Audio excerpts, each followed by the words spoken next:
예, 안녕하십니까. 예, 이번 시간에는 우리 그 사장, 자료의 측정에 대해서 공부를 하도록 하겠습니다. 일단 뭐 측정이라고 하는 것은, 뭐 이미 여러분들 뭐 다 알고 계시는 단어죠. 예, 이거 뭐 숫자를 부여하는 과정이다라고 이렇게 설명이 되어 있죠. 근데 이제 우리가 이제 측정을 하기 위해서는요, 이 조작적 정의라고 하는 것을 갖다가 좀 해야 됩니다. 그 조작적 정의라고 하는 것이 구체적인 숫자를 부여할 수 있는 형태로 이제 정의를 내린 것이다라고 이렇게 이야기를 하고 있는데요. 뭐 예를 한번 들어보도록 하겠습니다. 예를 들어 가지고요, 우리가 그 학업 성취도라는 게 있다고 칩시다. 학업 성취도. 그러면 이제 학업 성취도를 어떻게 측정할 거냐라는 거죠. 이런 게 바로 이제 조작적 정의라고 보시면 됩니다. 그래서 학업 성취도는 우리가 뭐 성적으로 측정을 한다라고 보시면 되는데, 그래서 우리가 학업 성취도라고 하는 어떤 개념이 있으면 이런 개념을 갖다가 우리가 측정하기 위해서 구체적인 숫자를 부여할 수 있는 형태로 이제 만들어야 될 거 아니겠습니까? 그것을 갖다 우리는 이제 조작적 정의라고 하는데, 여기에서는 이제 학업 성취도를 성적이라고 이게 측정하기로 한 거죠.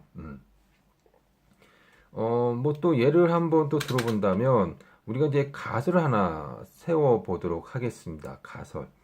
어, 예를 들어서 이제 연인들의 그 사귀는 기간이 길어질수록 뭐 사랑이 뭐 식을 것이다. 뭐 이런 어떤 가설을 한번 우리가 이제 정해 보도록 합시다. 이 가설이라고 하는 것은 이제 우리가 앞에서도 배웠듯이 내가 연구하고자 하는 거 혹은 내가 주장하고 싶은 겁니다. 그래서 이제 가설을 이제 제시를 하는 거죠. 그래서 연인들의 사귀는 기간이 길어질수록 이 연인들의 사귀는 기간은 바로 X 변수라고 보십니다. X라면 Y, 즉 사랑이 식을 것이다라는 겁니다. 이 Y 변수죠. 근데 이제 그 사귀는 기간이라고 하는 것은 이미 우리가 숫자로 나타낼 수가 있잖아요. 기간은. 뭐 그래서 이건 문제가 없는데 사랑이 식을 것이다라고 하는데 사랑이 식었는지 안 식었는지 그걸 어떻게 우리가 측정할 거냐라는 거죠. 이걸 갖다가 우리가 조작적 정의를 해야 된다는 겁니다. 그 사랑을 어떻게 측정할 거냐? 뭐 예를 들어서 뭐 만나는 횟수로 할 거냐? 아니면 SNS에서 뭐 이제 뭐 서로 뭐 문자를 주거니 받거니 하는 그런 어떤 그 숫자로서 이제 사랑이 식었느냐 아니면 사랑이 계속되느냐를 측정할 거냐? 뭐 여러 가지 어떤 우리가 저 조작적 정의를 할 수가 있겠죠. 근데 이제 조작적 정의를 이제 잘못한다면 제대로 된 연구 결과가 나오지 못할 겁니다.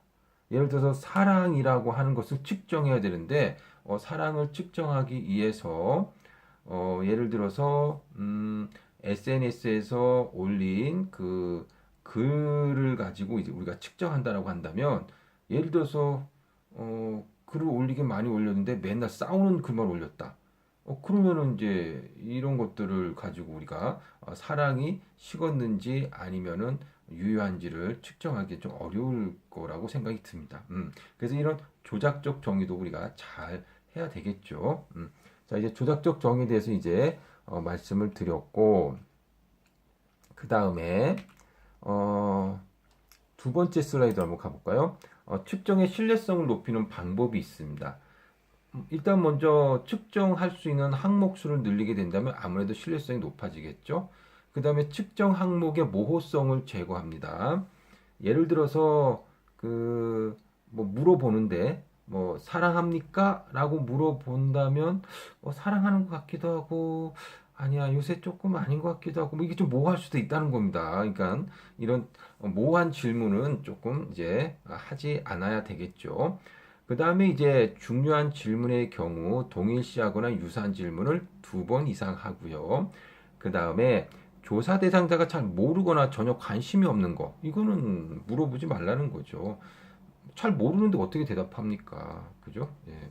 그 다음에 설문지에 문항별 설명을 명확히 하여 응답자별 해석상의 차이가 발생하지 않도록 한다.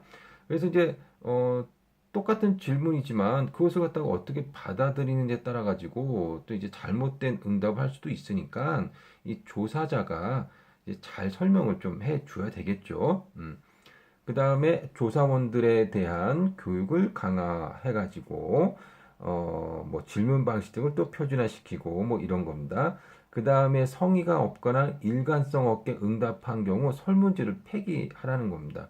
왜냐면, 그냥 대충 쓴 거잖아요. 그러니까는 만약에 폐기하지 않으면 실제의 어떤 상황하고 이 조사 결과하고 이 편차가 커질 수 있다라는 겁니다. 그렇기 때문에 이런 것들은 좀 이제 폐기를 하는 것이 좋다라고 볼 수가 있겠죠.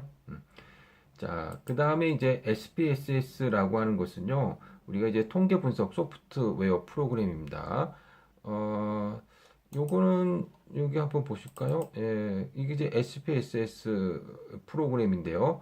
이런 SPSS 프로그램을 가지고요, 우리가 통계 분석을 하게 됩니다. 그래서 뭐 학부 수준에서는 잘 안 할 수 있지만 우리가 이제 대학원을 가게 되거나 그렇게 된다면 하겠죠. 그래서 여기 분석을 보시면 뭐 상관 분석, 회계 분석, 신경망 분석 뭐 이런 어떤 여러 가지 분석을 할 수 있는 그런 어떤 메뉴들이 나와 있습니다. 그래서 나중에 여러분들도 한번 SPSS 사용을 해보시길 바라겠습니다. 자, 그 다음에 5번 측정 오차의 발생 원인입니다. 첫 번째가 측정하고자 하는 속성이 아니라 다른 속성을 측정하기 때문에 그렇다라는 건데요. 뭐 아까 우리가 그 예를 들었던 그 가설 있잖아요. 그래서 뭐 연인들의 사귀는 기간이 길어질수록 사랑이 식을 것이다. 근데 사랑을 측정하기 위해서 뭐 카톡에 올라온 그냥 카톡을 몇 번이나 했느냐를 갖다 측정했다라고 합니다.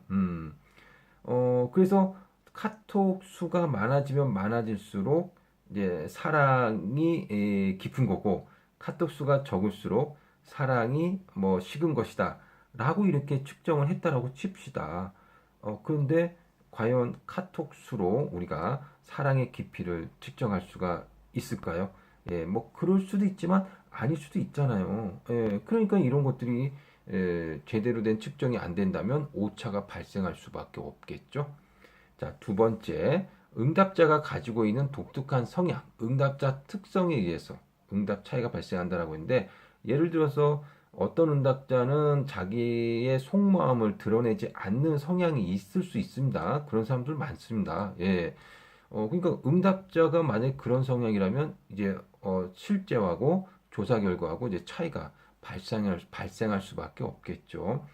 그 다음에 3번 측정 시점에 따라서 그러니까 응답자의 일시적인 변화에 따라서 오차가 발생한다.